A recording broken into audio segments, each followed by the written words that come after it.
देखिए previous wave optics में हमारा क्या कंप्लीट हो गया था। प्रीवियस वेव ऑप्टिक्स में हमने काफ़ी सारे क्वेश्चन प्रैक्टिस किए हुए थे। वाईडीएसई के डिफरेंट डिफरेंट क्राइटेरिया पे क्वेश्चंस प्रैक्टिस कर लिए हुए थे हमने। और उसके बाद लास्ट में हमने apart from this YDSE and slit के बाद हमने एक एक्स्ट्रा पॉइंट देखा था फ्रिजनल्स बाईप्रिज्म एक्सपेरिमेंट, और मैंने बताया एचएससी बोर्ड पे भी ये है। तो जो भी दो मेथड यहाँ पर मैंने बताया फ्रिजनल्स बाईप्रिज्म के, वो दोनों बोर्ड्स में भी हैं। अगर आप लोगों ने देखे होंगे तो आपको मिल गया होगा। फिर है लॉयड्स मिरर मेथड, ये भी बोर्ड्स में है। और ये चीज़ मैंने बताई कि कभी अगर डेंसर मीडियम से रिफ्लेक्ट होती है तो उसमें क्या आता है, एक फेस चेंज आ जाता है जिसकी वजह से सारी चीज़ें रिवर्स मोड में चली जाती हैं। तो यहाँ तक हमने चीज़ें डिस्कस कर ली थी। फ्रिजनल बाईप्रिज्म तक हमारा यहाँ पर हो गया था और उसके बाद लॉयड्स मिरर हमने डिस्कस किया था। आज के लेक्चर में हम डिस्कस करेंगे ये जो ट्रांस हमारा इंटरफेरेंस हो रहा है वो एक और पैटर्न पे थिन फिल्म से कैसे हो सकता है, ये हम डिस्कस करने वाले हैं। तो आज जो हमारा पॉइंट रहेगा that is interference from thin films. So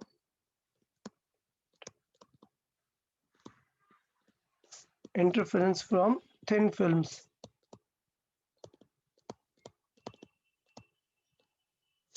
okay, thin film मतलब एक कोई भी मटेरियल हो सकता है, उसके अकॉर्डिंग हमें डिस्कस करना पड़ेगा। लेट्स से कोई सा भी मटेरियल है, तो इट इज़ लाइक कि ये एक मटेरियल है, ठीक है, और इसका कुछ भी म्यू हो सकता है, रिफ्रैक्टिव इंडेक्स हो सकता है। तो इससे इंटरफेरेंस होने के क्या-क्या चांसेस हैं? तो इससे 2 चांसेस हैं यार। लेट्स से सपोज़ लाइट रे यहाँ पर आई, तो एक लाइट रे यहाँ पर एंटर कर जाएगी, ठीक है? और फिर यहाँ से एमिट हो जाएगी। तो इसका मतलब ये होगा कि लाइट रे यहाँ से बाहर निकल गई है, ठीक है? बट एक लाइट रे होगी वो यहाँ से रिफ्लेक्ट होगी ना, एक लाइट रे होगी जो रिफ्लेक्ट का काम करेगी। अच्छा, जैसे ये एक इंटरफ़ेस है, यहाँ पर कुछ लाइट रे ट्रांसमिट कर गई, कुछ लाइट रे रिफ्लेक्ट कर रही गई, वैसे यहाँ पर भी तो एक सरफेस आएगा, जहाँ पे लाइट रे वापस से क्या कर सकती है, रिफ्लेक्ट कर सकती है। सो एक चांस होगा कि लाइट रे यहाँ पर भी रिफ्लेक्ट कर सकती है इस तरीके से। तो ये रिफ्लेक्टेड हो गई। फिर रिफ्लेक्टेड के बाद लाइट रे यहाँ पर भी रिफ्लेक्ट कर सकती है और एक लाइट रे बाहर भी जा सकती है। तो ये लाइट रे यहाँ पर बाहर भी जा सकती है और एक लाइट रे वापस से रिफ्लेक्ट भी कर सकती है। सेम सिनेरियो फर्दर भी देखने को मिल सकता है, लाइट रे रिफ्लेक्ट भी कर सकती है और लाइट रे बाहर भी आ सकती है। तो ये लाइट रे बाहर भी आ गई। तो आप चीज़ें देखें कि क्या-क्या फ़र्क मिलेगा। आपको बहुत सारी लाइट रेज़ रिफ्लेक्टेड भी मिलेंगी और बहुत सारी लाइट रेज़ आपको ट्रांसमिटेड भी मिलेंगी। अच्छा, अच्छी बात क्या होगी? क्या इन दोनों लाइट रेज़ की इंटेंसिटी सेम होगी क्या? ये दोनों लाइट रे की इंटेंसिटी सेम होगी क्या? नहीं होगी, डिफरेंट हो सकती है। क्यों? क्योंकि मल्टीपल रिफ्लेक्शन के बाद मिल रही हैं ना। सारे ही इंटरफ़ेस पे कुछ परसेंटेज रिफ्लेक्ट होता है, कुछ ट्रांसमिट होता है, उसके अकॉर्डिंग काम बनता है ना। तो हमें उसके अकॉर्डिंग देखना चाहिए कि क्या सिचुएशन हो रही है। तो मैं अब इसे और डिटेल में एक्सप्लेन करता हूँ कि कैसे हम इसे सॉल्व कर सकते हैं। या फिर मैं डायरेक्टली भी लिख सकता हूँ, ऐसा कुछ प्रॉब्लम नहीं है, बट इट्स बेटर कि मैं इसे डिटेल पे आपको समझाता हूँ। सो लेट्स से ये एक थिन फ़िल्म है, मैंने फिगर में इसे एनलार्ज करके बना दिया हुआ है। ये इसकी टी थिकनेस है, ठीक? अब लाइट रे की बात करते हैं कि लेट्स से लाइट रे यहाँ से आई। सो लेट्स से लाइट रे यहाँ पर एंटर की। सो लाइट रे एंटर करेगी तो तुरंत हम एक नॉर्मल बनाएँगे। रेयर टू डेंसर मीडियम जा रही है तो लाइट रे ऐसे जा रही है, बट ऐसे जाएगी नहीं, क्या होगी? It will bend towards the normal. तो ये बेंट हो गई। अब जैसे ही ये सरफेस आया तो हम क्या बनाएँगे यहाँ पर? फिर से नॉर्मल बनाएँगे। इसको जाना चाहिए था इसी के according, but denser to rarer आ रही है so it will move away from the normal. तो ये बना दिया हमने रिफ्लेक्टेड का पूरा। क्लियर? अच्छा, सो इस टाइप की रेज़ को हम बोलते हैं ट्रांसमिटेड। क्यों? क्योंकि ये लाइट रे आगे की तरफ चली गई हैं, एक मटेरियल से आगे की तरफ चली गई हैं। बट मैंने बताया एट द सेम टाइम यहाँ पर लाइट रे रिफ्लेक्ट भी तो होगी। सो लेट्स से कुछ अमाउंट यहाँ पर क्या हो गया? रिफ्लेक्ट हो गया। बट ये रिफ्लेक्शन किस टाइप का है? ये रिफ्लेक्शन ये रेयर है और ये डेंसर है ना, तो वेव वाइज़ इसमें क्या एक फ़र्क पड़ गया होगा? बताया यार? लाइट्स मिरर में बताया था ना, अगर डेंसर से रिफ्लेक्ट होती है तो क्या आ जाता है, एक एक्स्ट्रा,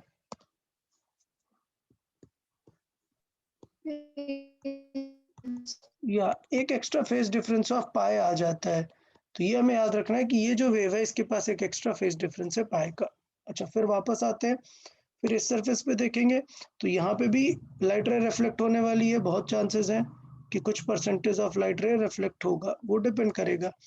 फिर हमने यहाँ पर एक नॉर्मल बना दिया और फिर से ये लाइट रे को जाना चाहिए था स्ट्रेट, बट अभी it will move away from the normal. तो ये लाइट रे जो है it will move away from the normal, ये। तो अब बताओ, क्या इसमें इसमें फेज चेंज आएगा क्या? ये भी तो रिफ्लेक्ट हो रही है, बट ये कहाँ से रिफ्लेक्ट हो रही है? डेंसर से आ रही है और रेयर से रिफ्लेक्ट हो रही है। तो रेयर से रिफ्लेक्ट होने में कोई फेज चेंज आता है क्या? नहीं। तो इस वाली लाइट पे नो फेज चेंज, समझ आया? इस पे कोई फेज चेंज होगा क्या? नहीं।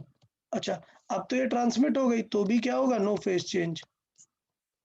इसका मतलब ये हुआ, इसका मतलब क्या हुआ कि ये जो लाइट है रिफ्लेक्टेड में, उसमें एक का फेज चेंज हो गया और एक का फेज चेंज नहीं हुआ।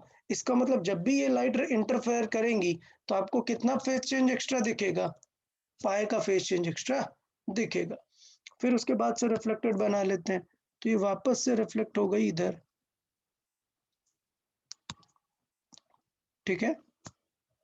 सो ये रिफ्लेक्टेड हो गई वापस से, सो ये इस तरफ गई और वापस रिफ्लेक्ट होके इधर आ गई। फिर से अपन बनाएंगे नॉर्मल और इसको जाना चाहिए था इस तरीके से, एक रिफ्लेक्टेड भी जाएगी वापस, बट जाना चाहिए इस तरफ से, बट डेंसर में जा रहा है, so it will move away from the normal. तो एक सिचुएशन ये हो गई।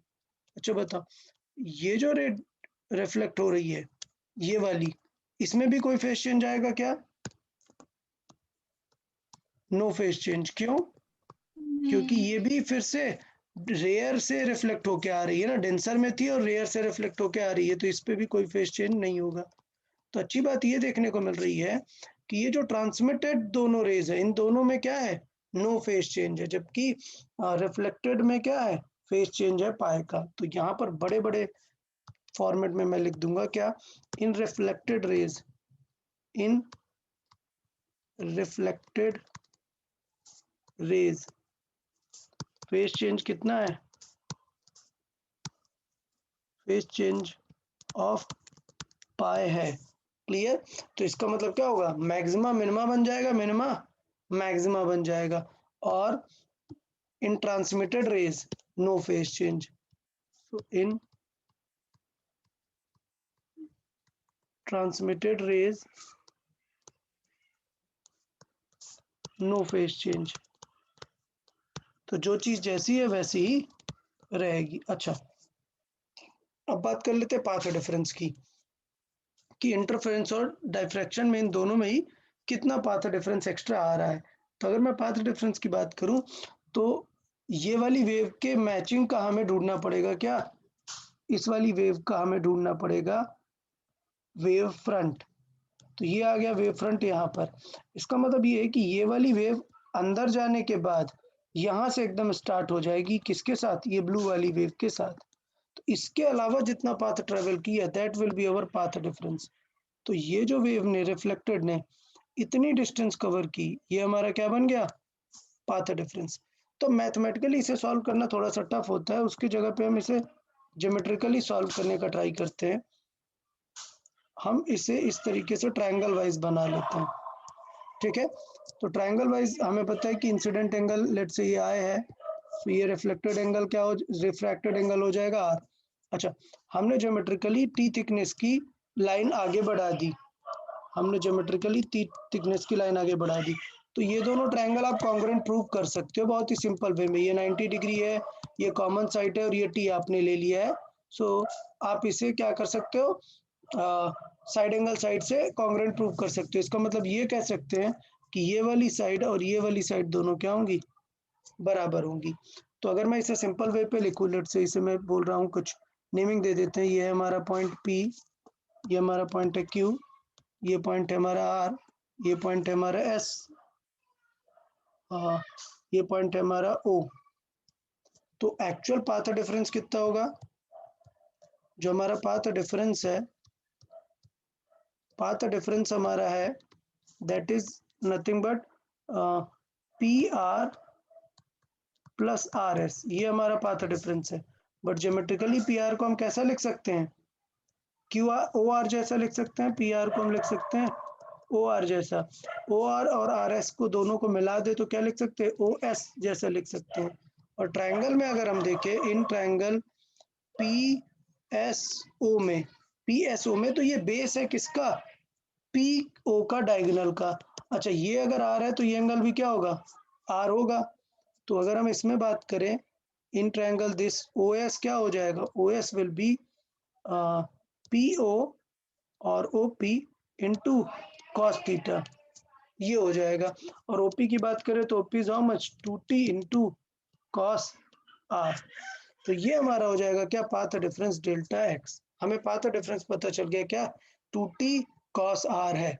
बट यार ये कॉस आर किस पे डिपेंड कर रहा है? ये तो इंसिडेंट पे डिपेंड कर रहा है। अगर आई छोटा होगा तो आर भी और भी छोटा होगा। तो इंटरफेरेंस फ्रॉम थिन फिल्म में याद रखें, जो जेई में होगा, जेई में ये क्वेश्चन भी आ सकता है। मैं फिर से बोल रहा हूं कि अगर इस डिस्टेंस को, ये किसके अंदर पाथ है? ये मटेरियल के अंदर पाथ है। तो अगर मुझे इक्विवेलेंट डिस्टेंस इन एयर चाहिए तो मैं लिखूंगा equivalent path difference in air. अगर equivalent path difference in air चाहिए तो याद है ना, मैंने बताया था क्या आता है optical path? Mu into T. Mu मतलब यहाँ पर एन लिख सकता हूँ, बट एन से फिर कंफ्यूजन हो जाएगा मैक्सिमम मिनिमम कौन से नंबर का है, तो मैं क्या लिखूंगा? म्यू। म्यू मतलब refractive index. So equivalent path difference in air क्या हो जाएगा? Delta x. ये हो जाएगा 2 mu T cos R.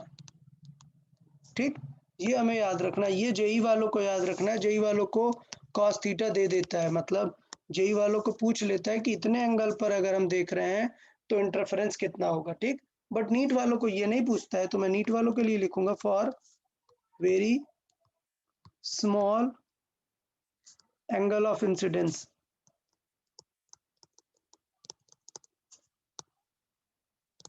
For very small angle of incidence, अगर आई स्मॉल है तो इसका मतलब आर भी क्या होगा? स्मॉल होगा। और बेटा अगर आर स्मॉल है, मतलब लेट से जीरो के पास में है, तो कॉस जीरो क्या होता है? 1 होता है ना। सो कॉस आर क्या हो जाएगा? अप्रोक्सीमेटली 1 जितना हो जाएगा। बेसिकली हम क्या देख रहे हैं? नॉर्मल देख रहे हैं। आई जीरो है इसलिए आर भी जीरो है। तो बहुत ही सिंपल वे पे फिर हम पाथ डिफरेंस लिख सकते हैं। तो नीट वालों को ये डेरिवेशन ज्यादा रहता ही नहीं है, उनको सिर्फ ये स्ट्रेट फॉरवर्ड रिलेशन रहता है। पाथ डिफरेंस कितना हो जाएगा? 2 म्यू टी। क्योंकि नीट वालों के लिए क्या रहता है? ये एकदम 90 डिग्री पर विजिबल होगा। तो फिर पाथ डिफरेंस कितना हुआ? इतना गया, ये रे इतना गया और वापस इतना रिटर्न आया। ठीक, यही पाथ डिफरेंस होता है। तो बेसिकली पाथ डिफरेंस कितना है? 2t। लेकिन ये इस मटेरियल के अंदर है ना, तो म्यू भी लगा देते हैं। तो ये याद रखना है कि जेई में भी आता है ये वाला, बट जेई में एक दो बार ये वाला भी केस आया हुआ है, तो आप लोग को थोड़ा सा केयरफुल रहना है। अदरवाइज नीट के लिए तो सिर्फ ये वाला काफी है। आप लोग को दोनों केसेस याद रखना है, कॉस थीटा को भी और विदाउट कॉस थीटा को भी। अच्छा, पाथ डिफरेंस आ गया तो मुझे लगता है अभी किसी को कोई टेंशन होनी नहीं चाहिए मैक्सिमम मिनिमा निकालने में। क्लियर? दो पार्ट में कर देता हूँ मैक्सिमम मिनिमा। कैसे? For reflected raise, for reflected raise. बताओ रिफ्लेक्टेड रेज में क्या होगा? उल्टा हो जाएगा या नहीं? बताएं।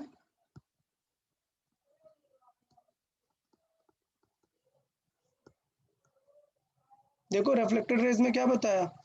एक्स्ट्रा पाथ डिफरेंस है पाए का। इसका मतलब चीजें क्या हो जाने वाली हैं? उल्टा हो जाएंगी। उल्टा हो जाना मतलब मैक्सिमा कहाँ पर मिलेगा? 2n-1/2 lambda D by D. याद है? Sorry, lambda D by D नहीं, सिर्फ हम पाथ डिफरेंस लिख रहे हैं। तो डेल्टा एक्स को किसके इक्वेट कर देंगे?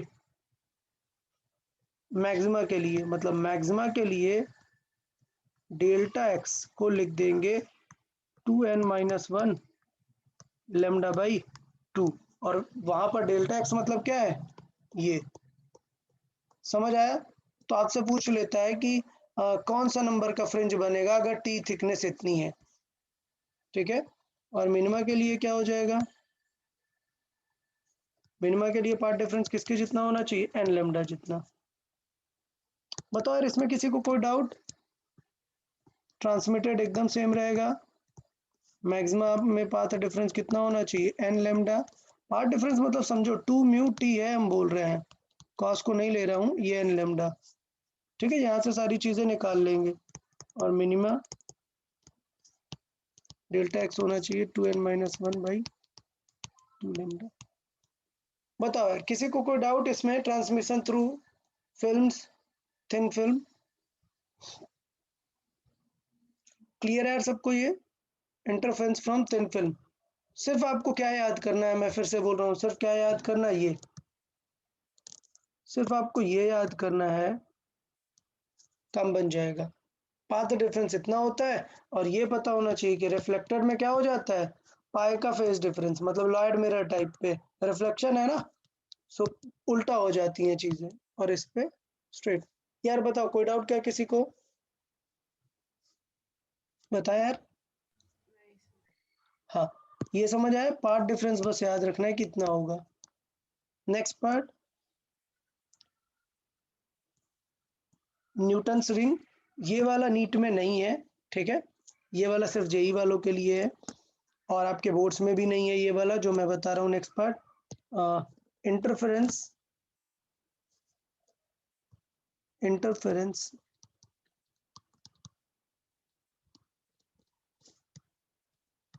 Interference from thin lens, thin lens, और इसको बोलते हैं न्यूटन्स रिंग, ठीक है। इंटरफेरेंस फ्रॉम थिन लेंस, और इसको बोलते हैं Newton's ring. Of course Newton का एक्सपेरिमेंट था इसलिए वहां पर न्यूटन वर्ड आया, और न्यूटन्स रिंग क्यों बोलते हैं वो पता चल जाएगा आपको। मतलब देखो, सपोज ये एक सरफेस है, ग्राउंड है, और यहाँ पर हमने एक थिन कॉन्वेक्स लेंस रख दिया, ठीक, ये क्या है, थिन कॉन्वेक्स लेंस रख दिया, प्लेनो कॉन्वेक्स, क्या है ये, प्लेनो कॉन्वेक्स। तो बड़ी सिंपल सी बात है, ये लेंस प्लेनो कॉन्वेक्स है, तो एक सरफेस तो प्लेन हो गया, बट दूसरा तो कर्वेचर वाला होगा ना, तो दूसरे का कोई ना कोई ये कर्वेचर होगा, तो इसका पक्का कोई सेंटर भी होगा। अगर ये दूसरा एक कर्वेचर है इसका, तो इसका कोई सेंटर भी होगा, तो मान लेते हैं कि ये इसका सेंटर है इस सर्किल का, ठीक है। तो इसका मतलब ये डिस्टेंस क्या हो जाएगी, आर, रेडियस, ठीक है, ये डिस्टेंस हो गई इसकी आर। अभी होगा ये कि जब लेट से आप ऊपर कहीं से देख रहे हैं लाइट रे, तो बिल्कुल वही सिनेरियो होगा ना जो अभी थिन फिल्म में हुआ था। थिन फिल्म में क्या हुआ था, लाइट रे यहाँ से आई थी, तो पहले क्या हुई थी, रिफ्लेक्ट हो गई थी, पाई का फेज डिफरेंस आ गया था एक्स्ट्रा, याद आ रहा है पाई का फेज डिफरेंस, ठीक है। और फिर कुछ लाइट रेज अंदर गई थी, तो अंदर जाने के बाद फिर दूसरे सरफेस से एयर पे जब वापस जाएंगी, तो फिर रिफ्लेक्ट होकर वापस इसके पास आई थी ना, तो ये बन गया रिफ्लेक्टेड रे पे। बट आप देखो कि जहां पर ये एयर पे वापस आएगी, उसकी डिस्टेंस अगर हम देखें कि उसकी डिस्टेंस है स्मॉल आर, क्या, जहां पे ये एयर पे वापस आई है, और उसकी हाइट जो है ये, अच्छा थोड़ा सा हम बाहर बना लेते हैं जिससे थोड़ा सा हाइट और बेटर आ पाए, या फिर रहने देते हैं। ये समझो ये जो हाइट है, इसे हमने बोला टी थिकनेस, ठीक है।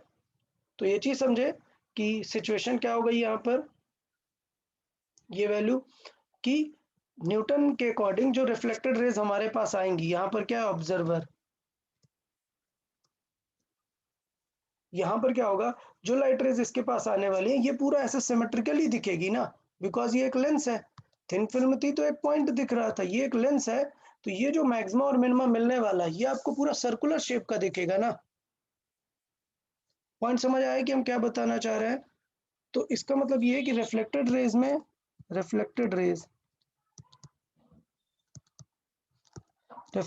में क्या होता है? पाथ डिफरेंस रहता है। कितना पाथ डिफरेंस रहता है? पाई का। तो इसका मतलब क्या होगा कि सेंटर पे मैक्सिमा मिलेगा या मिनिमा? सेंटर पे मिनिमा मिलेगा। तो सेंटर पे हमें मिलेगा मिनिमा, उसके बाद पहला मैक्सिमा, फिर मिनिमा। इस टाइप के हमें पैटर्न देखने को मिलेंगे। तो ये हो जाएगा क्या? This will be central minima.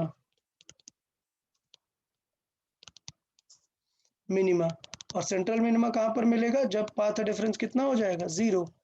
फिर ये होगा फर्स्ट मैक्सिमा फर्स्ट मैक्सिमा कहाँ पर मिलेगा? पाथ डिफरेंस क्या होना चाहिए? λ/2। फिर ये होगा यहाँ पर, ये जोन, ये ऐसा खाली जोन, लेट्स से ये जोन बना देता हूँ।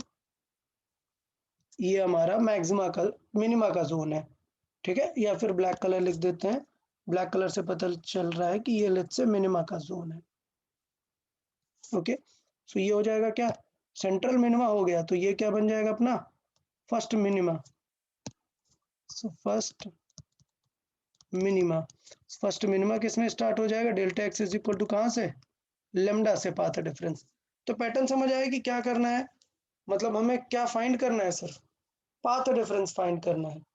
क्या फाइंड करना है? Path difference. तो पाथ डिफरेंस के लिए मैं आपको बता देता हूं कि इसमें ये जो थिकनेस होती है, ये थिकनेस इस लेंस के डायमीटर पर डिपेंड करती है। सो मैं यहाँ पर इसे प्रूव नहीं कर रहा हूँ, मैं आपको डायरेक्टली यहाँ पे याद करा देता हूँ कि ये जो थिकनेस होती है टी, ठीक है, ये थिकनेस किसके फॉर्मेट में होती है? ये जो भी रिंग बनने वाली है, ये रिंग इसकी डायमीटर पे डिपेंड करती है, ठीक है। तो यहाँ से हम उसका डायमीटर निकाल सकते हैं। ये क्या हो जाएगा? d²/8r, ठीक। इसका डेरिवेशन होता है, डेरिवेशन मैं एक्सप्लेन नहीं कर रहा हूँ आप लोगों को, डेरिवेशन पे अप्रोक्सीमेशन लेके चलते हैं। ये डेरिवेशन किस में प्रूव होता है? जब ये थिकनेस जो है, ये जो थिकनेस ऊपर हमने एज्यूम की है, ये कब के लिए है? ये जब टी थिकनेस बहुत ही कम हो, किसके रेस्पेक्ट में? आर के रेस्पेक्ट में, तब ये सिचुएशन यहाँ पर रहेगी। तो बेसिकली ये रिंग के बारे में है। ये क्या है? आर। तो ये जो रिंग है, यही तो हमें बता रहा है ना कि कितना बड़ा रिंग कहाँ पर बनने वाला है। तो बेसिकली ये जो डायमीटर डी है, it is nothing but 2r। ये, और उससे हमने रिलेट किया। बहुत ही सिंपल सा डेरिवेशन है, बट उतनी रिक्वायरमेंट नहीं है उस डेरिवेशन की। तो सिचुएशन देखे क्या होता है, अगर हमें किसी की डायमीटर चाहिए, तो यहाँ से देख सकते हैं कि ये क्या है? फर्स्ट मैक्सिमा की डायमीटर कितनी होगी, ये हम निकाल सकते हैं यहाँ से, ठीक है। फर्स्ट मैक्सिमा फर्स्ट मिनिमा की डायमीटर क्या रहेगी, वो यहाँ से हम कैलकुलेट कर सकते हैं। चले तो देख लेते हैं। अगर मैं बात करूँ मिनिमा के लिए, फॉर मिनिमा मिनिमा के लिए क्या होना चाहिए? डेल्टा एक्स एन लेमडा जितना होना चाहिए। फॉर मैक्सिमा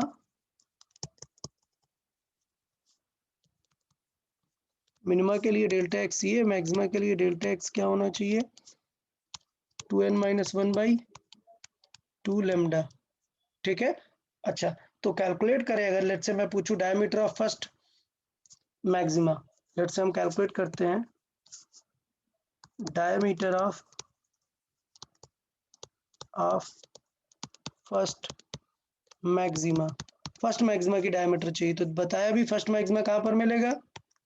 λ/2 पर मिलेगा, ठीक है। तो इसका मतलब क्या होगा? डेल्टा एक्स क्या होना चाहिए? λ/2 होना चाहिए। और डेल्टा एक्स कैसे लिख सकते हैं? 2μ जितना, क्योंकि ये थिन फिल्म का एग्जांपल है ना, it is a reflection from thin film. So ये हो गया λ/2, क्लियर। अच्छा, टी की जो वैल्यू है वो ये लिख सकते हैं कि टी की वैल्यू डायमीटर से रिलेट कर सकते हैं। तो 2μ, और ये क्या हो गया? d²/8r। Is lambda by 2। तो यहाँ से हम निकाल सकते हैं कि डायमीटर कितनी हो जाएगी। तो डायमीटर कितनी हो जाएगी, रूट ऑफ 2 से कैंसिल 4, 4 से कैंसिल 2, तो क्या आएगा ultimately 2 lambda by mu R. Clear? तो थॉट समझ में आया, सॉल्विंग समझ में आया कि यार कैसे सॉल्व करना है न्यूटन्स रिंग को। ठीक है, अगर आपको इसका प्रूफ चाहिए कि ये हमने कैसे सॉल्व किया, अगर इसका प्रूफ चाहिए तो देख लेते हैं, इसका प्रूफ भी देख लेते हैं। ऐसा कुछ बहुत बड़ी सी चीज नहीं है, बहुत ही सिंपल सा लॉजिक यूज किया हुआ है। आपको पता है एक सर्किल में दो कॉर्ड्स के बीच में एक रिलेशन रहता है। सपोज ये A B C D E ये कॉर्ड्स हैं, तो बताओ इनके इंटरसेक्शंस के बीच में क्या रिलेशन होता है। आपको पता होगा that A B into B C is equal to D B into B. सबको ये पता है या नहीं पता है? सबको याद आ रहा है ये रिलेशन? ओके, तो वही रिलेशन हम क्या यूज कर सकते हैं, इस न्यूटन्स रिंग में यूज कर सकते हैं। कैसे? ये आर एक कॉर्ड है, आर और आर मिलके एक डायमीटर एक कॉर्ड है, और एक पूरी फुल कॉर्ड बन जाएगी, मतलब पूरी सर्किल की कॉर्ड बन जाएगी। क्या नीचे थिकनेस है टी, ये टी थिकनेस बची हुई है, और ऊपर कितनी हो जाएगी, टोटल है रेडियस 2r, सो 2r माइनस टी हो जाएगी ना। तो इसका मतलब अगर इसे हम कंपेयर करें तो इसे लिख सकते हैं that r into R will match t into 2r minus T. इस तरीके से कॉर्ड के फॉर्मेट में लिख सकते हैं। तो बेसिकली ये हो गया R square is equal to 2r t minus T square. अभी यहाँ पर हम क्या एज्यूम कर लिए, that t is very very less than r। तो इसका मतलब क्या कर सकते हैं, टी स्क्वायर को इग्नोर कर सकते हैं। अच्छा, आर स्क्वायर को डी स्क्वायर के फॉर्मेट में लिख सकते हैं, क्योंकि डायमीटर अधिकतर पूछता है, रेडियस कभी नहीं पूछता है। तो इसे लिख सकते हैं डी स्क्वायर बाई 4, और ये क्या हो गया अपना 2r इंटू टी। क्लियर? इसे क्या कर देंगे, इग्नोर कर देंगे, क्योंकि ये बहुत ही कम है। तो आ गई सिचुएशन हमारी। तो ऐसा कुछ बड़ा सा डेरिवेशन नहीं है, बट हमें डायरेक्ट वैल्यू याद रखनी है, डेरिवेशन पे ज्यादा फोकस नहीं करना। सर या वो d is equal to under root 2 lambda r by mu. 2 lambda R by mu. अच्छा ओके, हाँ ठीक है। ओके, तो यार ये बताओ न्यूटन रिंग समझ में आ गया सबको? पूछता है कि find the diameter of first minima of Newton ring. ठीक है, तो आप समझ जाएंगे कि क्या करना है उसमें। सिर्फ आपको यहाँ से ये टारगेट करना है, ये आप समझ जाओगे कि रिफ्लेक्टेड होता है इसलिए उल्टा हो जाने वाला है, और आपको बस ये टी याद रखना पड़ेगा, वहां से आप डायमीटर निकाल सकते हैं किसी भी केस की। डन? यहाँ तक कोई डाउट किसी को? ओके, तो इसमें बहुत सारे एग्जांपल आपको नोट्स में और प्रैक्टिस शीट्स में दिख जाएंगे, आप लोग इसकी प्रैक्टिस कर सकते हैं। ठीक है, डिफरेंट डिफरेंट थिन फिल्म के एग्जांपल आपको दे दिए जाएंगे यहाँ पर जो मैंने बताया। ये सिर्फ आपको इतना ही याद रखना है कि पाथ डिफरेंस कितना होता है वो याद रखना है, और उसके अकॉर्डिंग इसे इक्वेट करना है, तो काम बन जाएगा। चलिए अपन नेक्स्ट टॉपिक पे चलते हैं। इंटरफेरेंस यहाँ से हमारा कंप्लीट हो जाता है। ठीक है, इसके बाद इंटरफेरेंस के बाद नेक्स्ट टॉपिक है हमारा डाइफ्रैक्शन। ओके, इंटरफेरेंस एक टॉपिक था, वो हमारा कंप्लीट हुआ है। अभी है हमारा डाइफ्रैक्शन। डाइफ्रैक्शन क्या होता है यार, बहुत ही सिंपल वे में समझे कि सपोज अगर हम बात करें कि कोई ऑब्जेक्ट है, सपोज ये एक ऑब्जेक्ट है। ठीक है, अभी क्या है, इसका साइज क्या है, काफी बड़ा है। डन? तो सिचुएशन ये होती है कि जब लेट से हम इसमें लाइट डालेंगे, तो आपको पता है कि लाइट ऐसे इस तरीके से जो भी मतलब लाइट होगी ऐसे, जितनी यहाँ से बेंट हो सकती है, लेट से इसे स्फेरिकल मान लेते हैं, तो बेंट होगी और इस तरीके से इसकी क्या बनेगी, शैडो बनेगी। ये समझ आया यार? शैडो बनेगी। आप यहाँ पर देखते हो तो यहाँ पर आपको डार्क जोन दिखता है शैडोड फॉर्मेट में, इसके बाद ब्राइट होता है क्योंकि ये लाइट वहां पर पहुंच गई है। ठीक है, शैडो। अभी क्या होता है कि कई बार वो जो इंटरफेरेंस पैटर्न होता है यहाँ देखने को मिल जाता है, मैक्सिमा मिनिमा। ठीक, तो इस पार्ट को बोलते हैं क्या, डाइफ्रैक्शन। ये जो किसी ऑब्जेक्ट से लाइट जाती है, वो जब इंटरफेरेंस करती है, उसे हम क्या बोलते हैं, डाइफ्रैक्शन। अभी अच्छी बात ये है कि नॉर्मल आपको ये कभी देखने को नहीं मिलेगा कि आपने ऐसे पेन पकड़ लिया और पेन का आपने शैडो कास्ट किया और देखा कि सर यहाँ पे इंटरफेरेंस क्यों नहीं हो रहा। नहीं, इंटरफेरेंस डाइफ्रैक्शन होने के लिए सबसे मेजर क्राइटेरिया है कि ये जो ऑब्जेक्ट है ना, इसका साइज क्या होना चाहिए, बहुत ही ज्यादा कम होना चाहिए, बहुत ही ज्यादा कम। मतलब किसके रेंज में, वेवलेंथ के रेंज में। जब इस ऑब्जेक्ट का साइज जो है वेवलेंथ के रेंज में होगा, तब हम उसमें देख सकते हैं डाइफ्रैक्शन। ठीक है, तो अभी डाइफ्रैक्शन समझ आया कि डाइफ्रैक्शन क्या है। ये भी एक टाइप का क्या है, ये भी क्या है, डाइफ्रैक्शन क्या है, एक टाइप का सिचुएशन इंटरफेरेंस। इंटरफेरेंस है। बट सिचुएशन क्या होगी, किन पर देखने को मिलेगा, ये स्मॉल ऑब्जेक्ट्स में जिनका साइज वेवलेंथ की रेंज में होगा। ऐसा डेली लाइफ में नहीं देखने को मिलेगा डाइफ्रैक्शन। देख लेते हैं मतलब क्या सिचुएशन रहेगी। डाइफ्रैक्शन को अगर थोड़ा सा चाहिए तो लिख भी सकते हैं। देखिए, व्हेन लाइट रे falls on very small objects,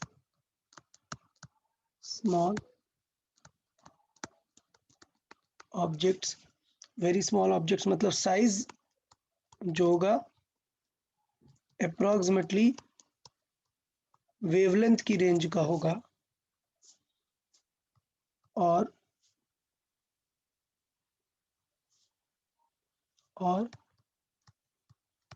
it pass through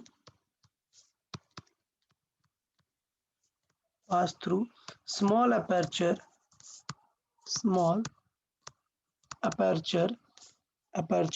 small है मतलब उसका जो डायमीटर होगा वो भी किसके रेंज में होगा, लेमडा के रेंज में होगा। अप्रोक्सीमेटली लेमडा के रेंज में अगर अपर्चर है, so the rays are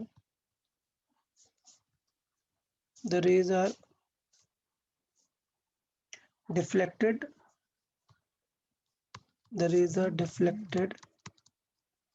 at the corners means edges, at the edges and make interference pattern.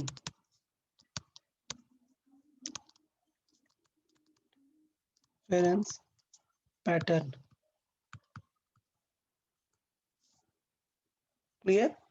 और कहाँ पर, वो जो शैडोड रीजन है, जो ज्योमेट्रिकली हमने शैडो बनाया हुआ है, और उसी को क्या बोलते हैं, make interference pattern in geometrical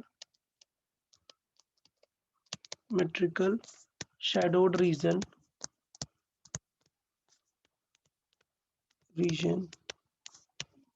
and it is known as diffraction pattern.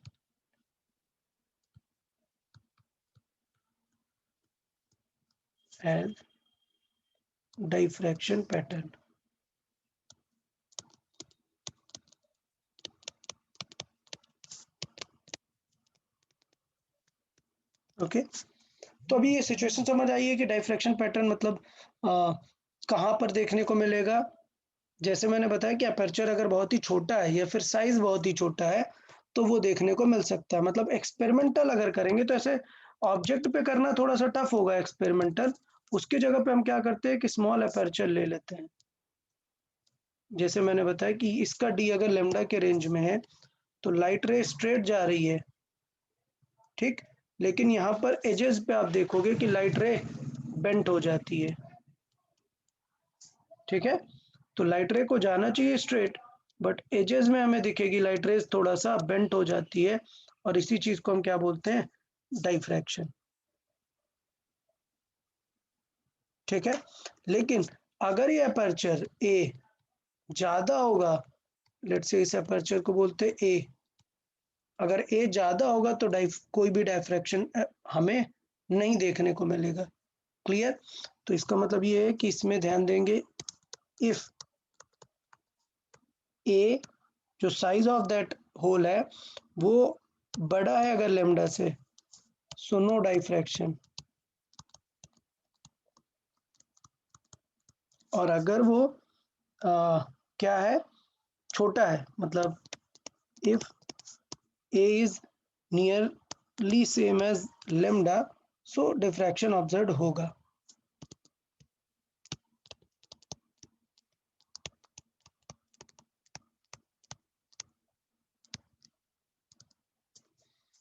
Okay तो डाइफ्रैक्शन की अगर सिंपल सी डेफिनेशन दूं तो बहुत ही सिंपल सी डेफिनेशन हो जाएगी कि ये जो एजेस पे बेंडिंग हो रही है इसी को क्या बोलते हैं, डाइफ्रैक्शन बोलते हैं। ठीक है, तो अगर डाइफ्रैक्शन को डिफाइन करें कोई डेफिनेशन वाइज तो मैं लिख सकता हूं, द प्रोसेस और the phenomena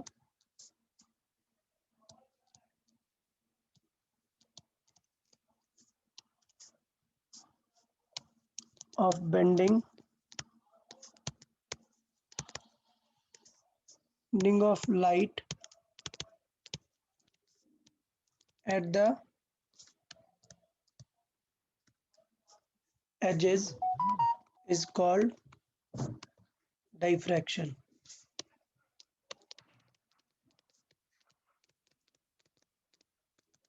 okay so diffraction clear है, सिंपल सी डेफिनेशन क्लियर है डाइफ्रैक्शन की।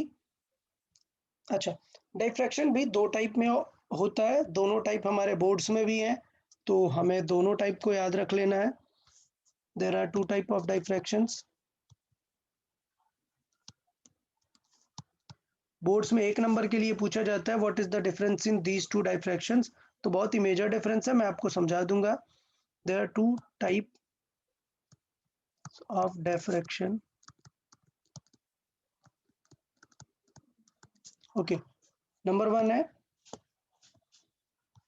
फर्स्ट नंबर जो हम स्टडी करने वाले हैं, जो हम स्टडी करेंगे इसमें, that is Fraunhofer diffraction. Fraunhofer diffraction boards में पूछा जाता है, दोनों में फ्रेस्नेल और फ्रॉनहोफर में क्या डिफरेंस है वो चीज़ें पूछी जाती हैं। सो देखें पहले फ्रॉनहोफर डाइफ्रैक्शन।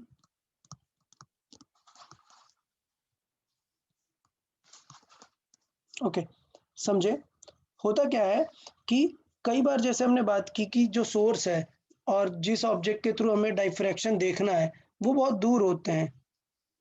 क्लियर, तो इसके वजह से क्या होता है, वो डाइफ्रैक्शन ऑब्जर्व नहीं हो पाता है, तो हमें वो विजिबल देखने के लिए क्या यूज करना पड़ता है, कॉन्वेक्स लेंस यूज करना पड़ता है। तो फ्रॉनहोफर डाइफ्रैक्शन की सबसे बेस्ट आइडेंटिफिकेशन क्या है, when when source when source and screen are very far away।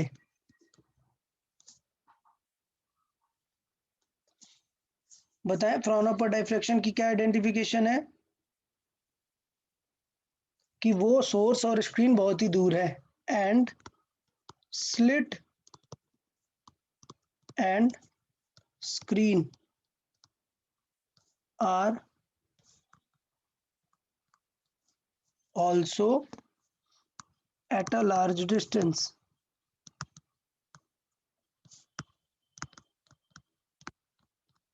ठीक है, अगर वो भी लार्ज डिस्टेंस पर है तो इस टाइप के डाइफ्रैक्शन को क्या बोलते हैं, फ्रॉनहोफर। तो फ्रॉनहोफर का आइडेंटिफिकेशन क्या है कि सोर्स बहुत ही दूर है।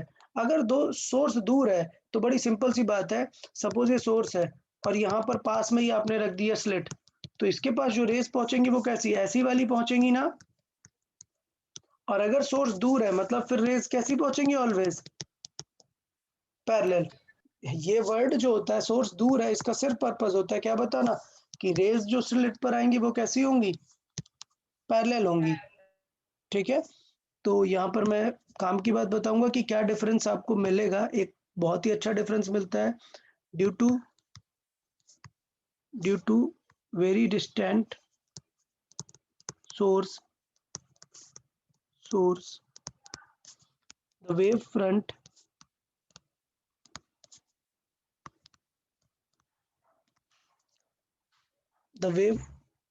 is the wavefront incident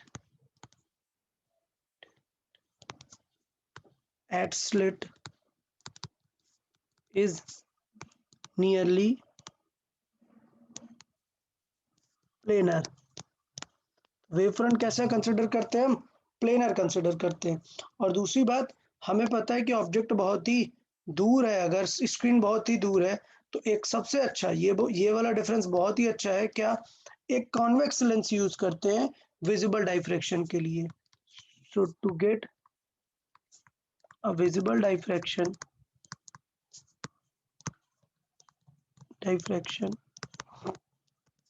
a convex lens is used.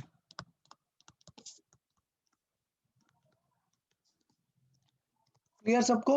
मतलब फ्रॉनहोफर डाइफ्रैक्शन में आपको क्या चीज दिखने वाली है? फ्रॉनहोफर डाइफ्रैक्शन में ऐसा दिखेगा कि ये स्लिट है, तो इसके पास जो वेव आने वाली है वो कैसी आएंगी? पहली बात तो वेव कैसी आएंगी? प्लेनर। और डाइफ्रैक्शन पैटर्न आपको दिखेगा नहीं, बहुत ही रैंडमाइज हो जाने वाला है। तो उसके लिए फिर क्या करते हैं हम? यहाँ पर एक क्या यूज कर लेते हैं? Convex lens. और कॉन्वेक्स लेंस क्या कर देने वाला है अब? ये सारी रेस को कहाँ कर देगा? स्क्रीन पे इंसिडेंट कराएगा। मतलब इसकी जो फोकल लेंथ होगी ना, वो नियरली किसके इक्वल कर देते हैं?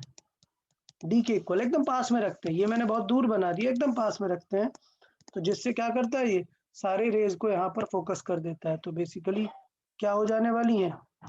सारी रेज यहाँ पर ही फोकस हो जाने वाली है।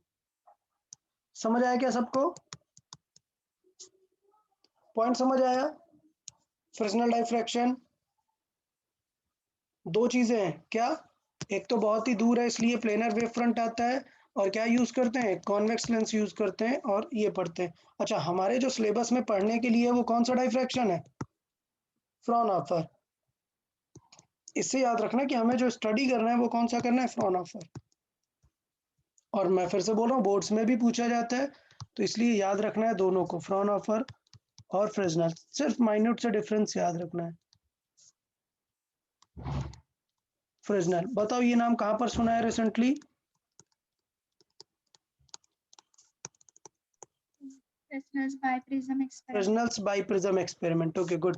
फ्रिजनल का जो बाइप्रिज्म एक्सपेरिमेंट था इंटरफेरेंस को लेके, वो अभी हमने जस्ट देखा हुआ है, तो उसके अकॉर्डिंग ही हम यहाँ पर बात कर लेते हैं। तो फ्रिजनल बाइप्रिज्म में क्या होता है कि नॉर्मल चीजें होती है, मतलब सोर्स बहुत ही पास में होता है, तो हम नॉर्मली इसे सॉल्व कर सकते हैं, बट हमारे सिलेबस में ये सॉल्विंग नहीं है। So when source and screen are at small distance,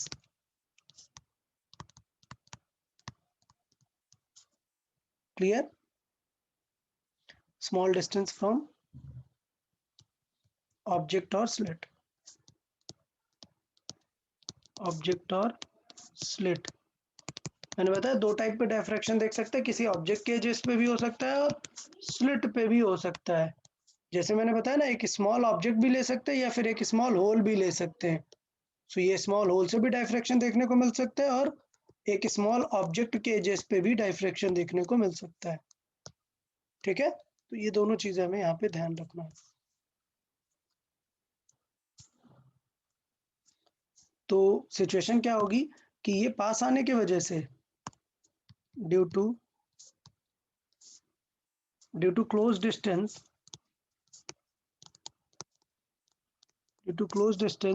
the incoming wave front is not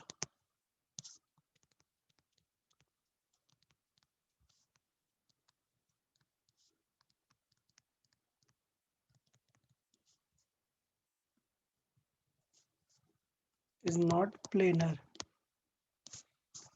okay, so कुछ भी हो सकता है, इट माइट बी स्फेरिकल और सिलेंड्रिकल, कुछ भी।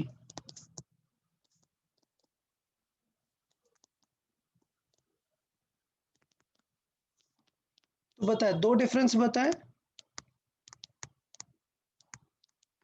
कोई दो डिफरेंस बताए फ्रॉनहोफर और फ्रेस्नेल में, जो हमने लिखा है उससे हम एक मार्क का लिख सकते हैं या नहीं?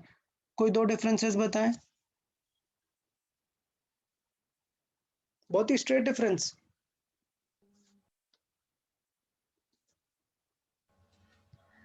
उसमें फर्क है तो नॉन प्लेनर आता है। ओके, पहला सिचुएशन है कि डिस्टेंस वाइज बता सकते हैं, और दूसरा क्या बता सकते हैं कि वेव फ्रंट कैसा आने वाला है, और तीसरा अगर आपको ऐड करना है तो आप इनडायरेक्टली ऐड कर सकते हैं किस चीज को लेके, लेंस को लेके, कि उसमें हम कन्वर्ज कराने के लिए लेंस यूज करते हैं और इसमें लेंस यूज नहीं करते हैं।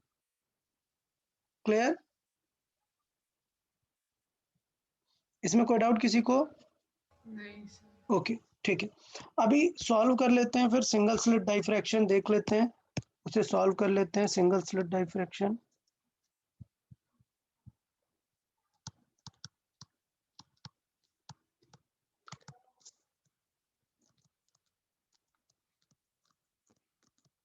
सिंगल स्लिट डाइफ्रैक्शन, और हमारे सिलेबस में कौन सा है? फ्रॉनहोफर वाला।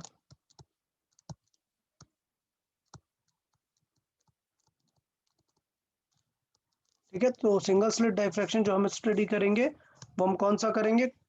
जो कॉन्वेक्स लेंस है हमारा, वो लगाकर हम उसको स्टडी करेंगे। क्लियर?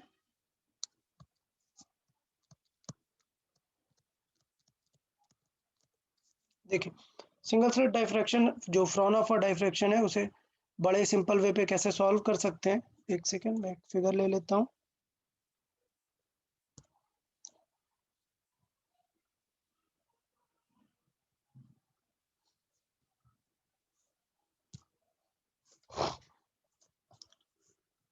देखिए,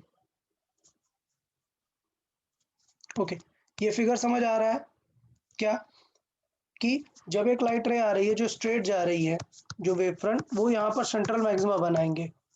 ठीक है, जो लाइट रे किसी एंगल पर जा रही थी बट रैंडम जा रही थी, ये बेसिकली लेंस क्या काम करने वाला है? ये जो बीच में हमारा लेंस लगा हुआ है, ये उन सब रैंडम रेज को जो रैंडमली जा रही थी क्या करेगा? एक पॉइंट पे कन्वर्ज कराने का ट्राई करेगा। ठीक है, तो जिससे इनका जो इंटरफेरेंस है वो आपको एक पॉइंट पे स्टेबल देखने को मिलेगा। अगर ये लेंस नहीं होता तो इन सब का इंटरफेरेंस एक पॉइंट पर पहुंच नहीं पाता है, तो आपको वो देखने को नहीं मिल पाता है। तो लेंस लगाने से ये बेटर होता है कि लाइट रे कन्वर्ज होकर आप वहां पर प्रॉपर इंटरफेरेंस उसका देख सकते हैं।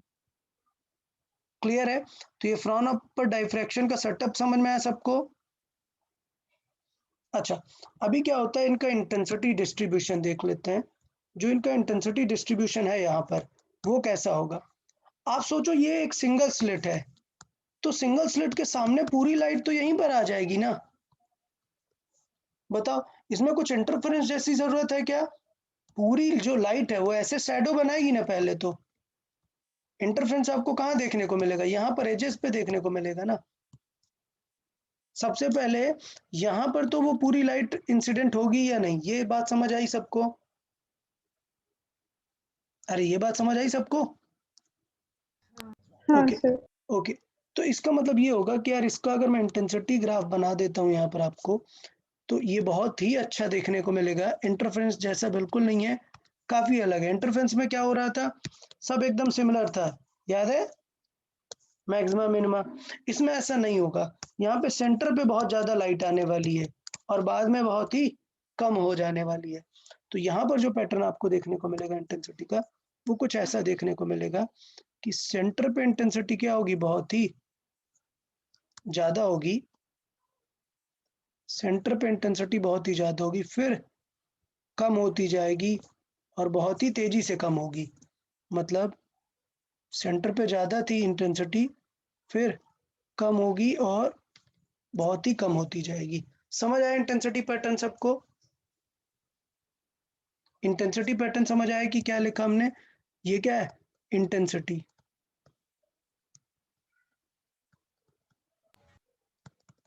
अच्छा, देखिए इंटेंसिटी, तो ये हमारा जो बीच वाला पार्ट है, इसको क्या बोलेंगे यार? ये क्या हो गया हमारा? ये क्या होगा? Central maxima. और इसके पास कितनी स्ट्रेंथ आएगी? जो यहां से आ रही होगी पूरी स्ट्रेट आ जाएगी ना यहाँ पर। तो यहाँ पर इंटरफेरेंस तो हो नहीं रहा, तो ये है सेंट्रल मैक्सिमा और इसकी इंटेंसिटी कितनी होगी आई नॉट। तो सेंट्रल मैक्सिमा के बाद जो मिनिमम और ये बाकी सारे लोग हैं इनकी इंटेंसिटी काफी कम होगी। ये क्या बन जाएगा हमारा, इसे क्या बोलेंगे फर्स्ट मैक्सिमा। समझ आया क्या, ये क्या हो जाएगा हमारा सेकंड मैक्सिमा। कोई डाउट क्या इसमें, सबको समझ आया फर्स्ट मैक्सिमा सेकंड मैक्सिमा? हाँ सर। Okay good. अभी इसमें होता यह है कि इसमें लाइट जो होती है सेंट्रल मैक्सिमा बहुत ही वाइड होता है, मतलब इतना पास में नहीं होता। तो इंटरफेरेंस में क्या हुआ करता था, मिनिमा कहाँ पर मिलता था हमें, मिनिमा कहाँ पर मिलता था बताएं, लेमडा बाई 2 पे। कहाँ पे मिलता था, पाथ डिफरेंस कहाँ पर, लेमडा बाई 2 पर। ठीक है, तो पाथ डिफरेंस लेमडा बाई 2 पर मिलता था। तो यहाँ पर ये लेमडा बाई 2 नहीं होता है। ठीक है, ये जो होता है सेंट्रल मैक्सिमा ये वाइडर होता है और उल्टा स्टार्ट होता है। तो यहाँ पर पाथ डिफरेंस क्या होता है, एक्चुअली लेमडा होता है। सो इसका मतलब ये इस बार कितना होगा पाथ डिफरेंस, 3 लेमडा बाई 2। ठीक है, तो अब आपको समझ में आ गया कि मिनिमा मैक्सिमा कहाँ पर मिलने वाले हैं, बदल जाने वाले हैं। मिनिमा कहाँ पर मिला करेंगे, मिनिमा कहाँ पर मिलेंगे, लेमडा 2 लेमडा 3 लेमडा, और मैक्सिमा कहाँ पर मिलेंगे, लेमडा बाई 2 3 लेमडा बाई 2 इस पैटर्न में। बट गलती नहीं करना कि लेमडा बाई 2 नहीं मिलेगा। आप देख रहे हैं लेमडा बाई 2 पर नहीं मिलेगा। कहाँ से स्टार्ट होगा फर्स्ट मैक्सिमा, 3 लेमडा बाई 2 से। क्लियर। सो बेसिकली जो सेंट्रल मैक्सिमा है वो वाइडर होता है, ये काम की बात है। Okay just hold on a second Arjun, hold on a second.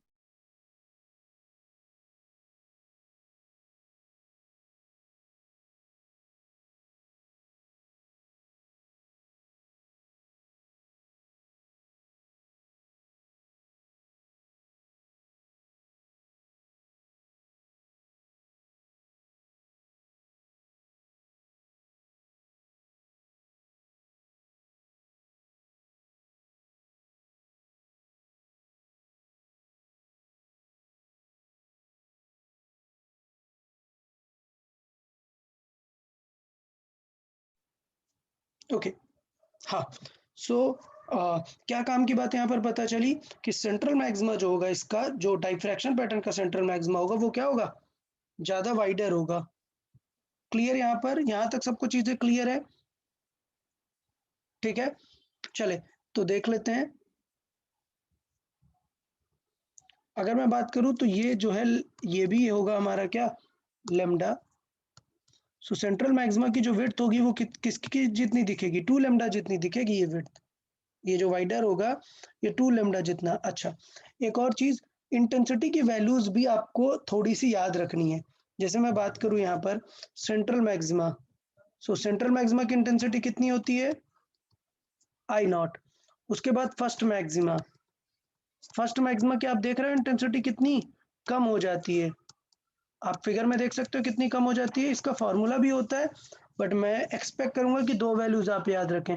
First maxima की इंटेंसिटी कितनी हो जाती है आई नॉट बाई 22। तो देख रहे हो ये इस फिगर में मैंने बनाया भी है कि कितनी कम बनाई हुई है।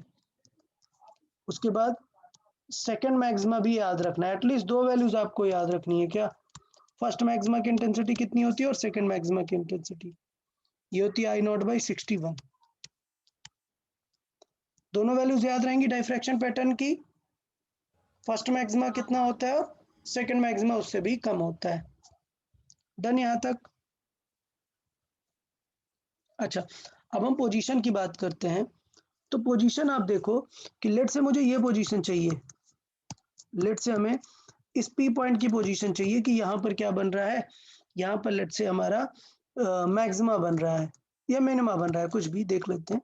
लेट से हमारा मैक्सिमा बन रहा है, इसका मतलब ये दोनों रेज मिलके क्या बनानी चाहिए,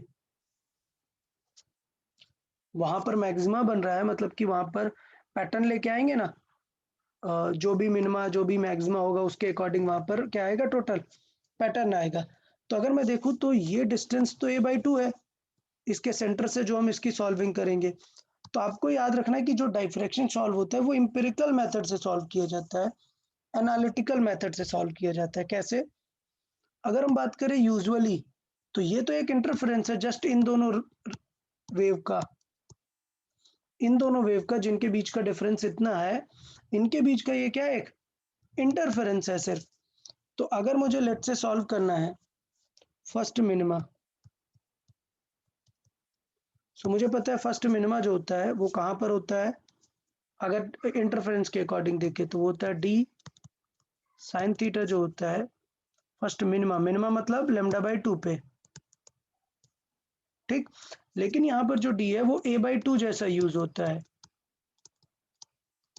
तो इसलिए अगर हम फील करें तो अगर पूरा a यूज करें तो a साइन थीटा किसके जैसा फील देगा, हमें लेमडा के जैसा फील देगा, ठीक है।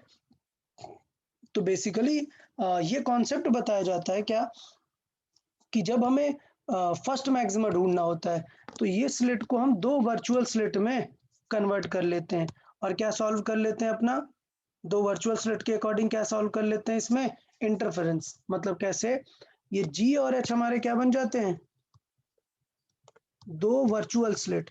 हमने इसे एक सोर्स माना और इसे एक सोर्स माना, तो इसके सेंटर को हमने क्या माना, S1, और इसके सेंटर को क्या माना, S2। तो इन दोनों के बीच की डिस्टेंस कितनी हो गई, D a/2 जितनी बची ना। तो डाइफ्रैक्शन को सॉल्व करने का ये मेथडलॉजी होती है कि अगर हमें फर्स्ट मिनिमा सॉल्व करना होता है तो हम यहाँ पर क्या चूज करते हैं, वर्चुअल स्लिट चूज करते हैं। नंबर ऑफ वर्चुअल स्लिट्स, कितनी वर्चुअल स्लिट्स, जब हमें फर्स्ट मिनिमा प्रूव करना है तो दो वर्चुअल स्लिट्स चूज करते हैं, और G और H क्या बन जाते हैं, G और H हमारे S1 और S2 के टाइप पे काम करते हैं। G works as S1 and H works as S2 and D works as a/2। तो ये मेथडलॉजी है, एक अप्रोच है डाइफ्रैक्शन को सॉल्व करने का। लेट से अगर आपको बोलूं हमें फर्स्ट मैक्सिमा सॉल्व करना है, तो डाइफ्रैक्शन में आप देखोगे ये बोर्ड्स का मेथड है जो मैं बता रहा हूँ, बोर्ड्स में भी इसी तरीके से एम्पिरिकली सॉल्व करते हैं, बस उसमें साइन थीटा की जगह एक्स वाली चीजें लेने लग जाता है, बाकी पैटर्न सिमिलर रहता है। तो मैं बोर्ड्स का भी आपको अभी दिखा दूंगा। तो अगर हमें फर्स्ट मैक्सिमा प्रूव करना है तो यहाँ पर हम लिखेंगे D sine theta is equal to, अगर हमें फर्स्ट क्या चाहिए, मैक्सिमा, तो पार्ट डिफरेंस तो वही रहेगा, लेकिन इस बार जो हम चूज करेंगे वो रहेगा नंबर ऑफ वर्चुअल स्लिट्स, वो क्या हो जाती है 3। मतलब कि ये जो स्लिट थी इस पे हम 3 पार्ट पे क्वेश्चन सॉल्व करते हैं, 3 पार्ट पे, ठीक है। इस तरीके से 3 वर्चुअल स्लिट्स को लेके और फिर 3 सेंटर टू सेंटर इस तरीके से सॉल्व करते हैं, ठीक है। सो इनडायरेक्टली सॉल्व करने का पर्पस ये है कि ये जो इस बार डी आता है वो किसके जितना हो जाता है, a/3 के जितना हो जाता है। तो ये हो गया हमारा लेमडा बाई 2 के जितना। तो इनडायरेक्टली यहाँ पर देखें तो a साइन थीटा कैसा हो जाता है, 3 लेमडा बाई 2। सो यहाँ से पता चलता है कि यार a sine theta he main है अगर हमें डाइफ्रैक्शन के फॉर्मेट में जाना है।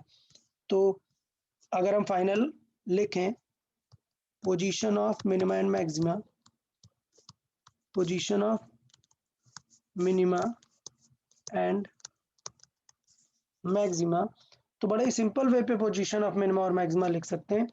मिनिमा हमने देखा, मिनिमाज हमने देखे कहाँ पर मिलते हैं, मिनिमाज लेमडा पर, यहाँ पर देखें कहाँ पर मिलते हैं, लेमडा 2 लेमडा, लाइकवाइज मिनिमाज हमें मिलते हैं। तो इसका मतलब ये होगा फॉर मिनिमाज a साइन थीटा किसके जितना हो जाना चाहिए, n लेमडा के जितना हो जाना चाहिए, ठीक है। वेयर n क्या है, n कैन बी 1 2 3 लाइकवाइज हो सकता है, 0 नहीं रखेंगे।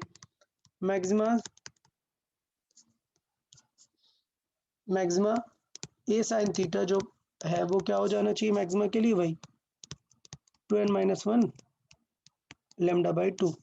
वेयर, अच्छा एक चीज और, अगर यहाँ पर आपने n 1 रख दिया तो ये वैल्यू लेमडा बाई 2 आ जाएगी ना। लेमडा बाई 2 पर मैक्सिमा होता है क्या? नहीं, मैक्सिमा कहाँ से स्टार्ट होता है? 3 लेमडा बाई 2 से, फर्स्ट मैक्सिमा। तो इसका मतलब यहाँ पर इंस्टेड ऑफ 2n माइनस 1 क्या यूज करना चाहिए हमें? 2n प्लस 1, ठीक है, जिससे क्या हो, हमें मैक्सिमा जो है वो डायरेक्टली वहां पर स्टार्ट हो। तो अगर मैं बात करूं कि width of central maxima, width of central maxima वो कितना हो जाएगा? तो सिंपल सी बात है, लीनियर विड्थ अगर चाहिए हमें, लीनियर विड्थ, तो वो कितनी हो जाएगी? 2y जितनी हो जाएगी, ठीक है। और y कहाँ पर है, कहाँ तक रहता है सेंट्रल मैक्सिमा? जब तक कि पूरा मिनिमा नहीं आ जाता लेमडा तक, ठीक है। ये तो बेसिकली 2y जितना हो जाएगा विड्थ ऑफ सेंट्रल मैक्सिमा। और 2y, y को क्या लिख सकते हैं भाई, बताए, याद है y को क्या लिखते हैं? Lambda D by D, clear. तो यहाँ पर d की जगह पे क्या आ रहा है? ए आ रहा है। देखो ना, a/2 हटाने के बाद फॉर्मूले में सिर्फ क्या दिख रहा है? a। तो मैं यही बोलना चाह रहा हूँ कि आप डेरिवेशन भूल जाए, आप डेरिवेशन बिल्कुल भूल जाएं कि कैसे हमें उसमें वर्चुअल स्लिट के फॉर्मेट में करना होता है। ये सिर्फ आपको एग्जाम में लिखने के लिए। याद हम डायरेक्ट क्या रखेंगे, ये कि पोजीशन बिल्कुल इंटरफेरेंस टाइप ही सॉल्व करना है, बस डी की जगह क्या रख देना है? ए, और स्विच कर देना है। मिनिमा मैक्सिमा बन गया, मैक्सिमा मिनिमा बन गया है। और थोड़ा सा ध्यान देना है कि सेंट्रल मैक्सिमा लेमडा बाई 2 की जगह कहाँ से स्टार्ट है? 3 लेमडा बाई 2 से स्टार्ट होगा, ठीक है। तो इसका मतलब ये क्या हो जाएगा? 2 लेमडा बाई ए। कोई डाउट किसी को इसमें? अच्छा, एंगुलर विड्थ क्या हो जाएगी फिर?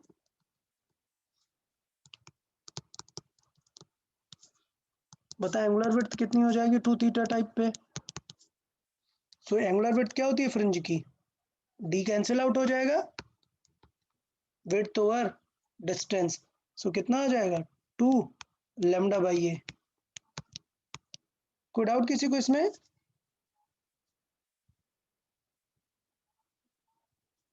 बताएं, किसी को कोई इसमें डाउट? मतलब एंगुलर पोजीशन भी हम निकाल सकते हैं, याद रखें। जैसे हमने बात की कि फर्स्ट मिनिमा कहाँ होगा, मैक्सिमा कहाँ होगा, तो हम एंगुलर पोजीशन भी निकाल सकते हैं। लेट्स से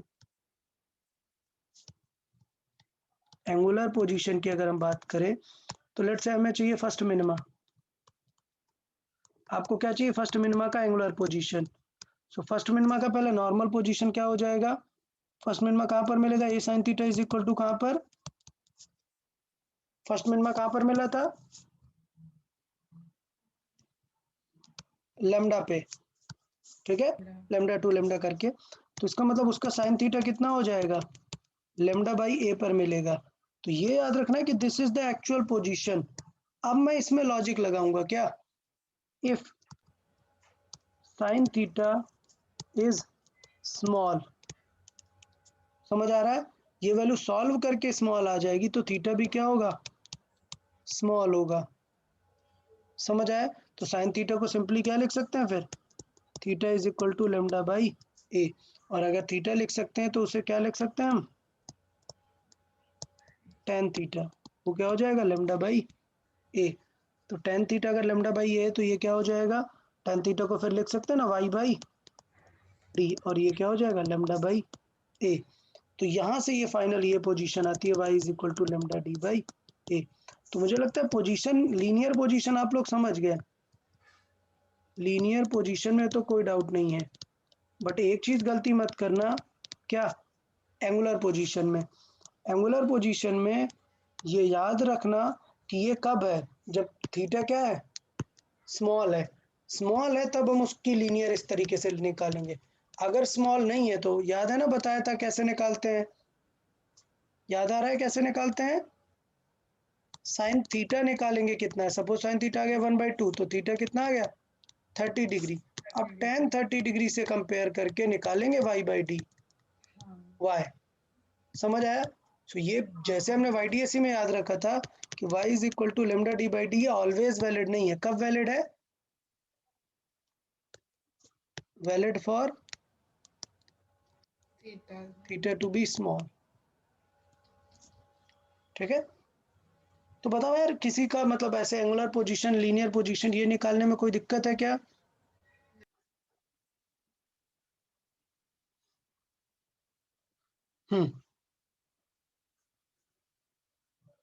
ओके, अच्छा,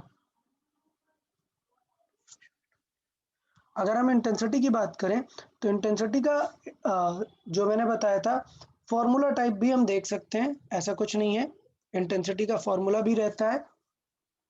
इंटेंसिटी का ये जो इंटेंसिटी हमने बताई यहाँ पर, इसका फॉर्मूला भी रहता है, बट फॉर्मूला ऐसा कुछ कभी ज़रूरत नहीं पड़ता है।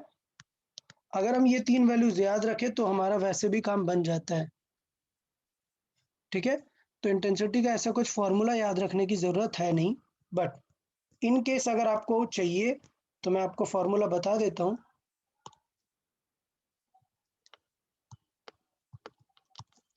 देखें, ये भी एम्पिरिकल तरीके से डिराइव होता है इंटेंसिटी फार्मूला। इंटेंसिटी फार्मूला रहता है इंटेंसिटी ऑफ डाइफ्रैक्शन पैटर्न। तो इंटेंसिटी रहेगी इसकी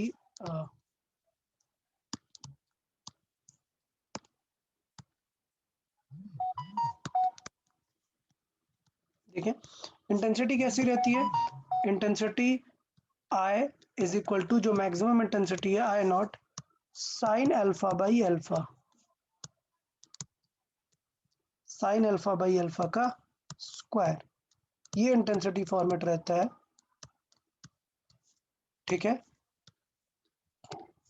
वेयर वेयर ये अल्फा क्या है वो देख लेते हैं।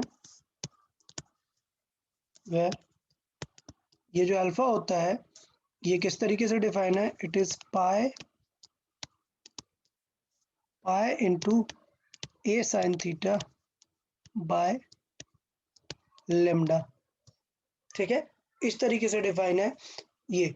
तो हमें ये पता होता है कि हमें फर्स्ट मिनिमा चाहिए, कौन सा मैक्सिमा चाहिए, इसके अकॉर्डिंग हम यहाँ पर वैल्यू रख देते हैं ए साइन थीटा की, और उसके अकॉर्डिंग हम वहां पर देख लेते हैं कि क्या वैल्यू होगी इंटेंसिटी की। ठीक है, पॉइंट समझ में आया सबको? हमें ये पता होता है कि ए साइन थीटा मतलब पार्ट डिफरेंस है, वो कितना रहेगा, तो उसके अकॉर्डिंग हमें लेट से ये लेमडा बाई 2 है, लेमडा बाई 3 लेमडा बाई 2 है, तो चेक कर सकते हैं ना, लेट से क्या है मैक्सिमा है, तो क्या हो जाएगी 3 लेमडा बाई 2 है, तो उसे 3 लेमडा बाई 2 रख देंगे, पाई की वैल्यू रख के सॉल्व कर देंगे, हमारा आंसर आ जाता है। ठीक है, इंटेंसिटी का। But instead of this formula मैं प्रेफर करूंगा कि आप लोग ये इंटेंसिटी जो वैल्यूज हैं आई नॉट बाई 22 और 61 नियरली, ये याद रखो तो बेटर रहेगा आपके लिए। ठीक है, तो डाइफ्रैक्शन का सॉल्विंग समझ में आया। सिर्फ काम की बात क्या थी, ये दोनों, कि मिनिमा कहां पर मिलेगा और मैक्सिमा कहां पर मिलेगा। बिल्कुल डी के जगह पर क्या काम आने लग जाता है, स्लिट विड्थ, ये क्या हो जाती है, स्लिट विड्थ हो जाती है। ठीक है, और ये याद रखना है पैटर्न, ये पूरा पैटर्न याद रखना है कि कहां पर कौन मिलता है। ये पैटर्न याद रहेगा यार सबको? एक बार अच्छे से रिवाइज कर लेंगे तो सारी चीजें एकदम और क्लियर हो जाएंगी। ठीक, अच्छा, ये था सिंगल स्लिट डाइफ्रैक्शन। अच्छा, आपको मैंने याद है मैंने बताया था कि यार अगर सिंगल स्लिट में डाइफ्रैक्शन हो सकता है, तो जब डबल स्लिट से इंटरफेरेंस होगा तो इस पे डाइफ्रैक्शन भी तो मिल सकता है ना। मतलब डाइफ्रैक्शन और इंटरफेरेंस साथ में भी तो देखने को मिल सकते हैं। अगर ये मैंने बताया कि ये स्लिट के बीच का सेपरेशन क्या होना चाहिए, डी कम होना चाहिए, किसके लिए, इंटरफेरेंस के लिए। लेकिन सोचो अगर ये थिकनेस भी बहुत कम है, मतलब ए भी बहुत कम है, तो क्या सिचुएशन हो जाएगी, वो डबल स्लिट इंटरफेरेंस हो जाएगा ना। सो यहाँ पर हम बात कर लेते हैं थोड़ी सी किसकी, डबल स्लिट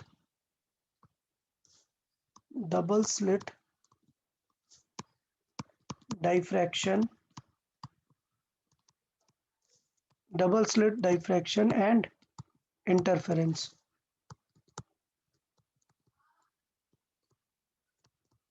अच्छा आप समझिएगा, मैं बहुत डिटेल में नहीं लिख रहा हूँ, मैं सिंपल वे पे समझाता हूँ, ज़्यादा क्लियर समझ आएगा। इंटरफेरेंस में आपको कैसा मिला था? YDSE interference. इंटरफेरेंस में पैटर्न कैसा मिलता है यार? ये पैटर्न मिलता है ना? इंटरफेरेंस में क्या रहता है? इंटेंसिटी पैटर्न सिमिलर रहता है ना? हाँ। ओके, बार बार सेम हाइट के सेम विड्थ के ऐसे मैक्सिमा मिलते रहते हैं, ठीक। अच्छा, डाइफ्रैक्शन में भी बात की हमने। डाइफ्रैक्शन में हमें कैसा पैटर्न मिलता है? डाइफ्रैक्शन में ये होता है कि सेंट्रल मैक्सिमा वाइड रहता है, उसके बाद डिक्रीज होने लग जाता है। क्लियर? यहां तक समझ आया सबको? तो सोचो अगर आप इंटरफेरेंस और डाइफ्रैक्शन को मिला देंगे तो इसका मतलब क्या होगा? यहाँ पे तो डाइफ्रैक्शन का मिनिमा ही आना चाहिए। तो सोचो अगर इंटरफेरेंस यहाँ पर पड़ गया एक मैक्सिमा, तो वो तो डिसअपियर हो जाएगा ना। तो देखें पैटर्न कैसा दिखेगा एग्जैक्टली। मैं एक्सट्रैक्ट करता हूँ एक, देखें।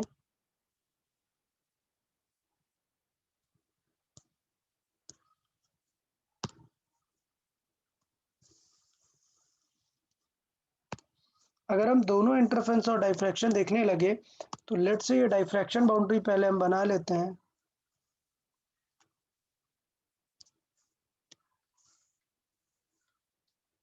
ये डाइफ्रैक्शन बाउंड्री बना ली और इंटरफेरेंस इसके अंदर मिलेगा। लेट्स से इस पोजीशन तक 5-6 इंटरफेरेंस हो गए हैं, तो आपको interference because of this diffraction interference दिखेंगे ही नहीं इस तरीके से।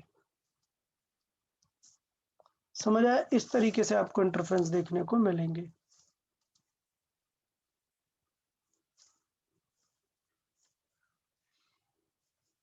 समझ आया? तो ये क्या हो जाता है हमारा? Interference plus diffraction. सो ये इंटरफेरेंस इंटेंसिटी है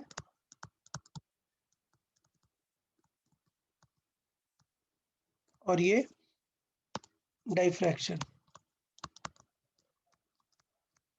अच्छा, अब मैं इसको क्यों आपको समझा रहा हूँ? मैं इसलिए समझा रहा हूँ क्योंकि इस पे से क्वेश्चन आ जाता है क्या कि कितनी एक डाइफ्रैक्शन के अंदर या डाइफ्रैक्शन सेंट्रल मैक्सिमा के अंदर कितनी ये इंटरफेरेंस फ्रिंजेस आपको मिल जाएंगी। ठीक है, तो यहाँ पर बड़ी सिंपल सी बात है। ये क्या है? ये फर्स्ट डाइफ्रैक्शन मिनिमा है ना, ये फर्स्ट डाइफ्रैक्शन मिनिमा है। ठीक है, तो आपको यहाँ तक देखना है कि कितने इंटरफेरेंस मैक्सिमा यहाँ तक आ सकते हैं। क्वेश्चन ये पूछता है कि कितने मैक्सिमा यहाँ तक आ सकते हैं। ठीक, तो अगर मैं बोलूं कि लेट से यहाँ पर जो मैक्सिमा आने वाला है, क्योंकि ये है तो किसी लैम्डा के मल्टीप्लायर में, तो यहाँ पर इंटरफेरेंस का क्या आएगा? एक कोई भी नंबर का मैक्सिमा आ सकता है ना यहाँ पर, क्योंकि इसका पार्ट डिफरेंस कितना है? लैम्डा के टर्म्स में है। तो इसका मतलब ये होगा व्हेन लेट्स से मैं बोल रहा हूँ nth इंटरफेरेंस मैक्सिमा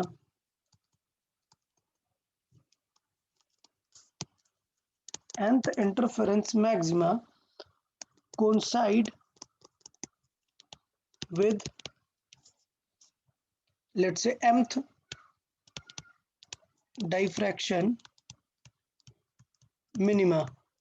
तो अच्छी बात है कि दोनों कहाँ पर मिलेंगे? लैम्डा पर ही मिलेंगे। तो अगर मैं बात करूँ कि डी साइन थीटा वो कहाँ पर मिलेगा हमें? nth इंटरफेरेंस मैक्सिमा है, मतलब n लैम्डा पे। और ए साइन थीटा कहाँ पर मिलेगा? वो जिस भी नंबर का डाइफ्रैक्शन मिनिमा है, तो वो हो जाएगा mth लैम्डा। तो सिंपल वे पे देखें तो क्या हो जाएगा कि d बाई ए, अगर डाइफ्रैक्शन और इंटरफेरेंस साथ में हो रहा है, n बाई एम के बराबर होगा। मतलब उनका जो d बाई ए का रेशियो होगा उससे हम बता सकते हैं कि कौन से नंबर का मैक्सिमम मैच करने वाला है किस वाले मिनिमा से। समझ आया? d बाई ए का जो रेशियो होगा, डी क्या है, दोनों स्लिट के बीच की डिस्टेंस, और ए क्या है, स्लिट की थिकनेस। समझ आया डी और ए क्या है? ये तो मुझे लगता है आपको याद रहेगा ही, डी और ए क्या है। तो इन दोनों के बीच की जो डिस्टेंस है ये है हमारी क्या, डी, और ये जो थिकनेस है ये क्या है, ए, एक स्लिट की जो विड्थ है। ठीक। अच्छा, क्वेश्चन इस तरीके से मैंने पूछा, लेट से आपसे पूछा जा रहा है नंबर ऑफ इंटरफेरेंस मैक्सिमा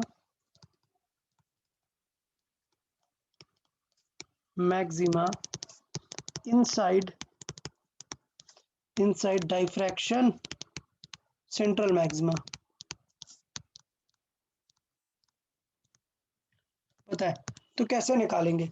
अगर मैं पूछूं कि ये जो फर्स्ट मिनिमा है इसके अंदर कितने इंटरफेरेंस मैक्सिमा आ गए हैं, ये अगर हमें चेक करना हो तो क्या करेंगे? तो बहुत ही सिंपल है, हमें ये कंफर्म हो गया कि हमें किस मिनिमा पर सेट करना है, फर्स्ट मिनिमा पर सेट करना है। तो सेंट्रल मैक्सिमा मतलब कहाँ तक होगा, so till central maxima is till first minima, मतलब m इज इक्वल टू क्या होगा, 1। m इज इक्वल टू 1 तक हमें ढूंढना है कि कौन सा नंबर आ जाने वाला है। तो अभी रेशियो क्या था, क्लियर था, d बाई ए क्या होगा, n बाई m। तो m रख दिया हमने 1, n क्या आ जाएगा, कितने नंबर ऑफ फ्रिंजेस होंगे वो किस पे डिपेंड करेगा, d बाई ए पर डिपेंड करेगा। बट ये n क्या है, ये n है कि किस नंबर का मैक्सिमा वहां पर पहुंचेगा।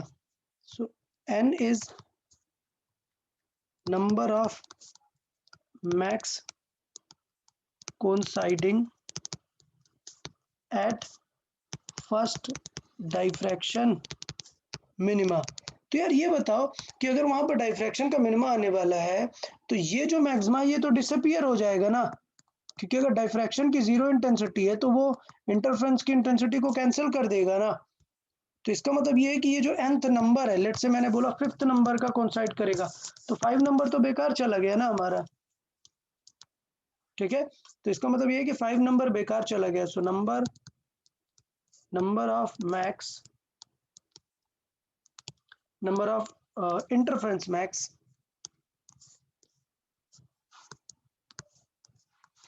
number of interference max one side कितने हो जाएंगे, n minus 1। So both side कितने हो जाएंगे, 2 times of n minus 1, और इंक्लूडिंग इसका भी तो एक सेंट्रल मैक्सिमा था ना, उसे भी तो मैक्सिमा ही मानेंगे ना, इनका अपना सेंट्रल मैक्सिमा। यहाँ से स्टार्ट होगा 1 लेमडा 2 लेमडा इस तरीके से करके डी साइन थीटा, बट इनका खुद का भी तो सेंट्रल मैक्सिमा होगा ना। सो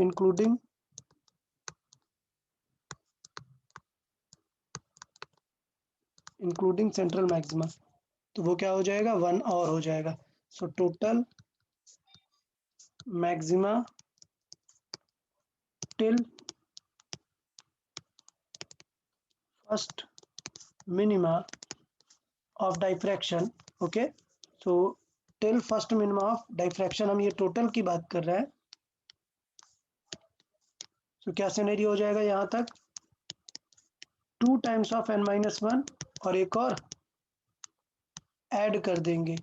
सो इसका मतलब इसे हम लिख सकते हैं 2n minus 1 या फिर 2n minus 1 plus 1, जिस तरीके से आप चाहें, इतने मैक्सिमा वहां तक कोइंसाइड करेंगे।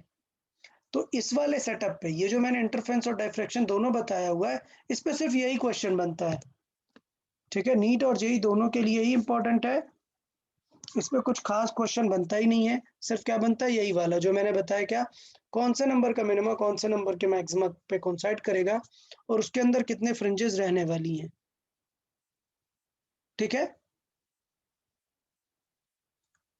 चले, तो आई गेस यार यहाँ तक काफी है। डाइफ्रैक्शन हमने काफी सारी चीजें देख ली हैं, अभी कुछ फेमस डाइफ्रैक्शंस बाकी हैं। ठीक है, जैसे बात कर लेते हैं डाइफ्रैक्शन ग्रेटिंग की। एक बहुत अच्छा एग्जांपल है diffraction grating. Diffraction grating. Diffraction grating क्या है, जैसे मैंने अभी बात की कि यार छोटा सा स्लिट है, छोटे छोटे से स्लिट्स है, अगर ऐसे किसी प्लेट में मैं बहुत सारे होल कर दूं तो पूरा ये एक डाइफ्रैक्शन पैटर्न के लिए बन जाएगा ना, तो इसको बोलते हैं हम क्या, डाइफ्रैक्शन ग्रेटिंग। डाइफ्रैक्शन ग्रेटिंग क्या है, जिसमें बहुत सारे स्लिट होल्स होते हैं, तो मतलब ये एक होल है, ठीक है, इस तरीके से काफी सारे स्लिट होल्स हैं, वो बन जाता है क्या हमारा डाइफ्रैक्शन ग्रेटिंग टाइप पे। यार समझ आया सबको, डाइफ्रैक्शन ग्रेटिंग मतलब देखिएगी कैसी, सिर्फ बहुत बीच बीच में होल्स रहेंगे और बाकी पूरा मटेरियल रहेगा, तो इट इज लाइक कि ये मटेरियल है, बीच में स्पेस है। समझ आया, ग्रेटिंग मतलब क्या हुआ कि उसमें बीच बीच में गैप्स रखे गए हैं जो किसका काम करेंगे, स्लिट का काम करेंगे, तो ये क्या है, ये गैप है, दिस इज गैप। मतलब गैप की विड्थ हम कैसे देते हैं, ए जितनी देते हैं ना, तो इस विड्थ को क्या बोलेंगे फिर हम, ए। अच्छा, दोनों स्लिट के बीच के गैप को क्या बोलते हैं, इसको क्या बोलते हैं, बी, डी सॉरी, हम क्या बोलते हैं यहाँ पर, डी, ठीक। तो एक्चुअली क्या होता है, एक्चुअली डी हमें फाइंड करना पड़ेगा, ये स्लिट में हमें दिया होता है कि कितने कितने के स्पेस में दिया हुआ है, स्पेसिंग कितनी है, ये दिया होता है, ये भी है, ये हमें दिया होता है, तो अगर हमें डी निकालना है तो डी फिर हमें इस तरीके से यूज करना पड़ेगा, तो बी हो गया मटेरियल और ए हो गया स्पेस, और अगर हमें डी चाहिए तो डी क्या हो जाएगा, a/2 और a/2 दोनों तरफ से ऐड होगा ना, मतलब बेसिकली क्या ऐड हो जाएगा, ए ऐड हो जाएगा। तो अगर डाइफ्रैक्शन ग्रेटिंग की बात करें तो उसमें हम डी लिख सकते हैं, डी को क्या लिख सकते हैं, a/2 plus B plus a/2, मतलब क्या आएगा, डी, ए प्लस बी जितना,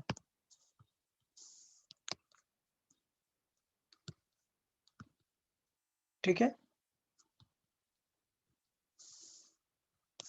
सो डाइफ्रैक्शन ग्रेटिंग में पहले हमें डी डिसाइड कर लेना है, और अगर हम बात करें कि यहाँ पर इंटरफेरेंस ऑब्जर्व करना है, लेट्स से ओनली इंटरफेरेंस, क्योंकि हमें यंग्स डबल स्लिट टाइप की चीजें मिलेंगी, तो only interference is observed if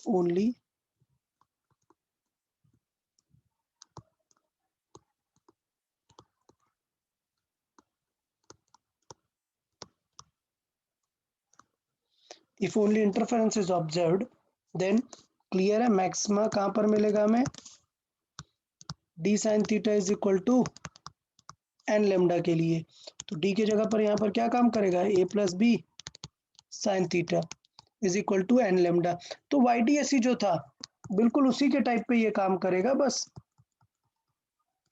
इसमें बहुत सारे स्लिट होल्स हैं, तो मल्टीपल इंटरफेरेंस आपको देखने को मिल सकते हैं, ठीक।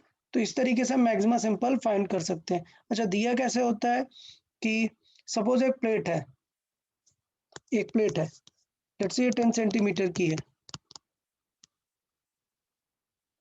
ठीक है, और लेट्स से इसमें 20 ग्रेटिंग्स हैं, तो बताओ डी क्या होगा,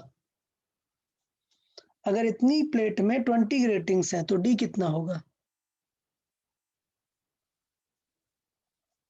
सिंपल सी बात है, एक ग्रेटिंग मतलब पहला ये होल है, फिर दूसरा ये, फिर तीसरा, इस तरीके से अगर मैं इसमें 20 ग्रेटिंग करूंगा तो मैं हर ग्रेटिंग को डिफाइन कर पाऊंगा ना कि इन दोनों ग्रेटिंग के बीच में कितनी डिस्टेंस है, तो अगर यहाँ पर 20 स्लिट्स है तो 20 डिस्टेंसेस होंगी ना, अगर यहाँ पे 20 ग्रेटिंग्स है तो मतलब कितनी डिस्टेंसेस होंगी, ऐसी 20 डिस्टेंसेस होंगी ना। तो क्वेश्चन कई बार क्या होता है, ए प्लस बी आपको डायरेक्ट नहीं दिया होता है, हमें चेक करके वहां पे देखना होता है, ठीक है। तो अगर आपको कुछ ऐसा दिया हुआ है, if in L length of plate n gratings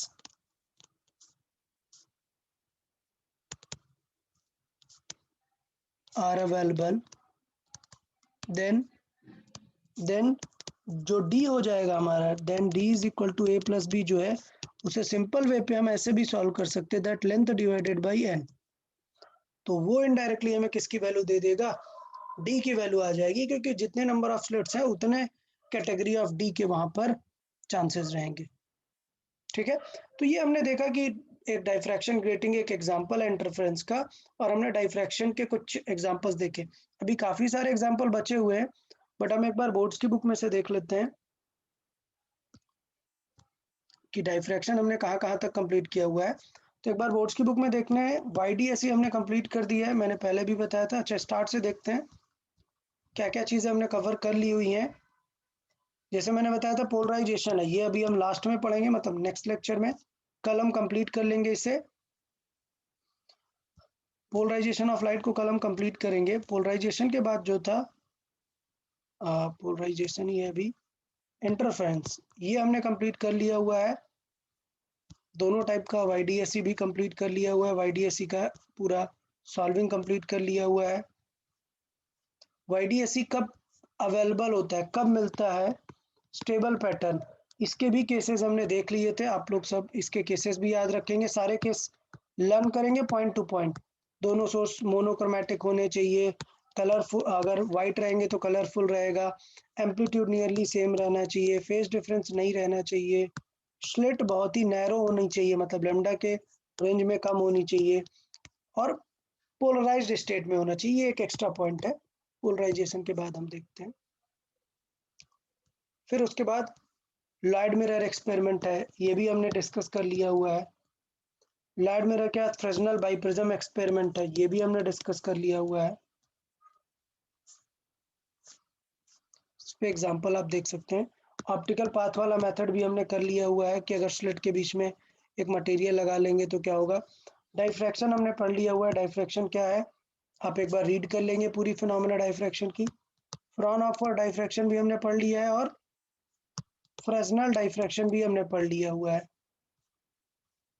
frown-hopper through a single slit, हमने इसका सॉल्विंग भी देख लिया हुआ है, इसका हमने सॉल्विंग देख लिया हुआ है, किस तरीके से कंपेयर करके।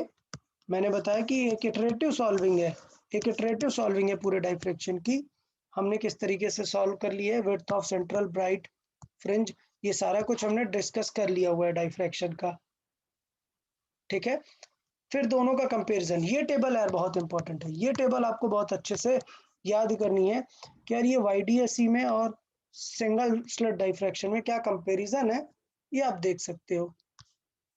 देखो यहाँ पर देख सकते हो, ये क्या है, YDSE है, और ये क्या है, डाइफ्रैक्शन है, ये दोनों का मिक्सचर है।